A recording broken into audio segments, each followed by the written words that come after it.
Hello साथीहरू, नमस्ते, good morning, शुभ बिहानी। आई होप सबैजना सन्चै आरामै राम्रै हुनुहुन्छ होला। यहाँहरू सम्पूर्णलाई मेरो नयाँ भिडियोमा स्वागत छ।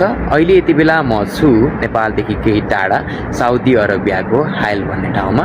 अहिलेको अवस्थामा कुरा गर्नुपर्दा हामी कैयौँ नेपालीहरूको रोजगारीको पहिलो अनि अन्तिम गन्तव्य भनेको वैदेशिक रोजगारी भएको छ र म पनि त्यही सिलसिलामा नेपालदेखि यहाँ आइपुगेको छु र कैयौँ मानिसहरूलाई जिज्ञासा हुनसक्छ कि नेपालीहरू वैदेशिक रोजगारीको लागि विदेशमा गइसकेपछि कामहरू के कस्तो छ होला, त्यहाँका रहनसहनहरू के कस्ता छन् होला, नेपालीहरूले आफ्नो दिनचर्या कसरी बिताइरहेका छन् होला भन्ने यहाँहरूलाई लागेको हुनसक्छ। अझै विशेष भनौँ त साउदी अरबिया भन्ने बित्तिकै त झन् यहाँहरूलाई लागेको हुनसक्छ कि नेपालीहरूले त्यहाँ चाहिँ कसरी एडजस्ट गरेको छन् होला त, त्यहाँको अहिलेको करेन्ट रुल्स एन्ड रेगुलेसनहरू कस्तो छ होला त भन्ने यहाँहरूलाई लागेको हुनसक्छ। त्यसैले मैले यहाँहरूको जिज्ञासा मेटाउनको लागि, यहाँहरूलाई केही जानकारी दिनका लागि र यहाँहरूलाई केही इन्टरटेनमेन्ट दिनको लागि आजदेखि मैले दैनिक रूपमा भिडियोहरू अपलोड गर्नेछु। यहाँका रहनसहन, यहाँका भूगोल,